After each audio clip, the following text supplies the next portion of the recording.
Good morning and welcome. Now today we take probably will be our final look at the rice for the year. Here we can see some I've already taken the rice grains off. It's been a problem. If I don't take it off, it disappears. And here's some of what I've harvested. This is some I've made a little bit. I hauled it out and cooked it up, and I don't know if it's just because of all the work that went into it or what, but it was actually very, very good. It's just something, it's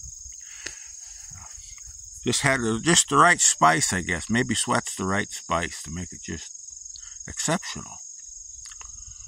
But like I said, if I don't harvest it, it's been disappearing. And I made just a little bit, and we have this little bit I've taken off this morning. One of the things is that it's apparently not all the same variety, because here we have some. This is just heading out, and you can see it's even, some of it, it's still pollinating, this stuff. This plant, see this down here in the bottom.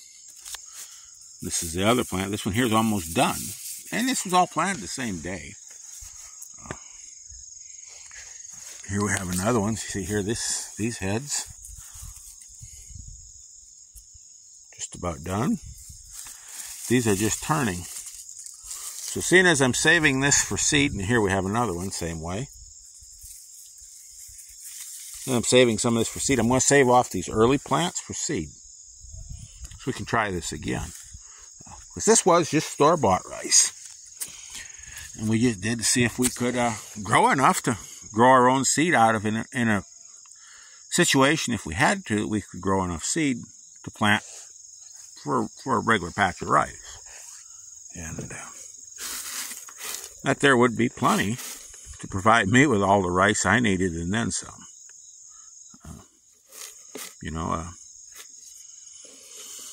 How many pounds of rice are you going to eat in a year? For me, about 50 pounds of rice would be more than enough. About a pound a week, not even quite a pound a week. So, plenty of it. This does have the hull on it. This has to be hulled off. I'm going to have to figure out a better way to hull it.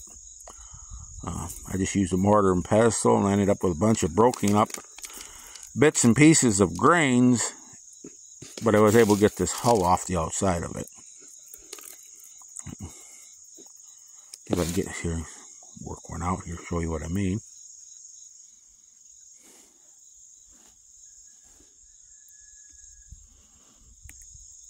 There, you see the grain is underneath that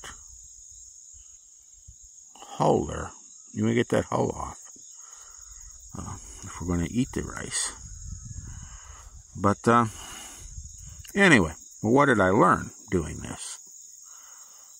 I was told that there's no way you could grow rice in this area. It just won't. The season's not there. There, I got the hull off of that kernel.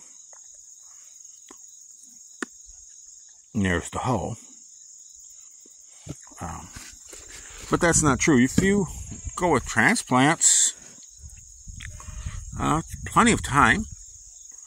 This could have actually been started. I should have started this about a month earlier, even. And then brought it out and transplanted it about a month before I did. So you see, there's plenty of time.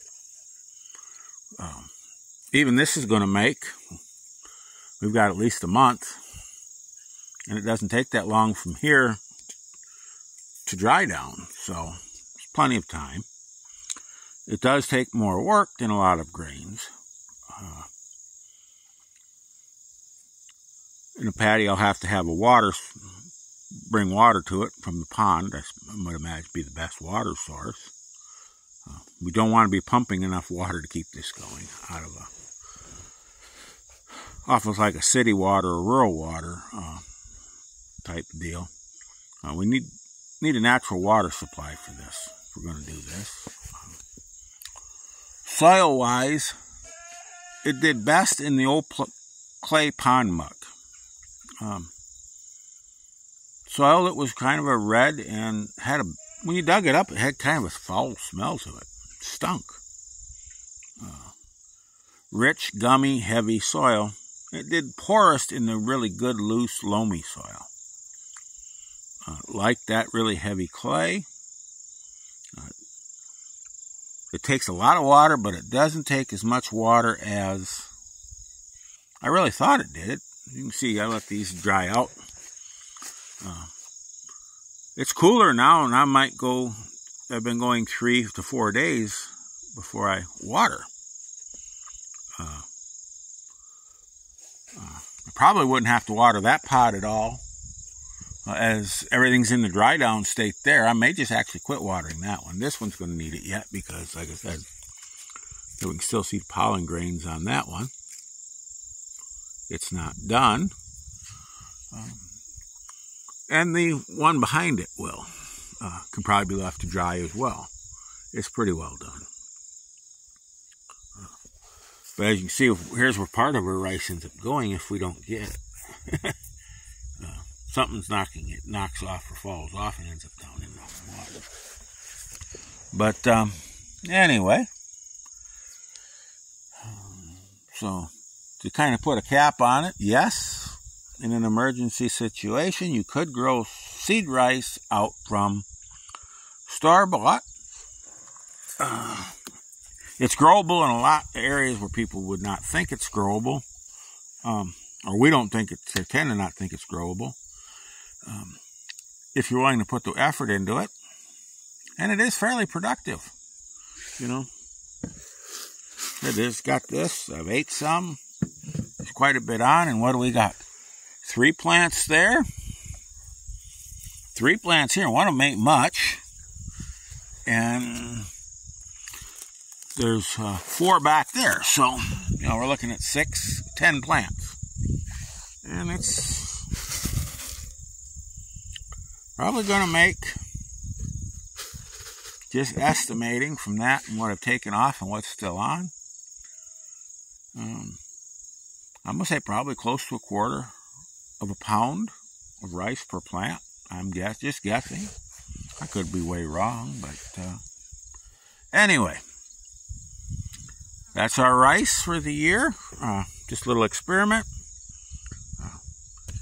So, get out there, have some fun, get your hands dirty, and above all, keep growing.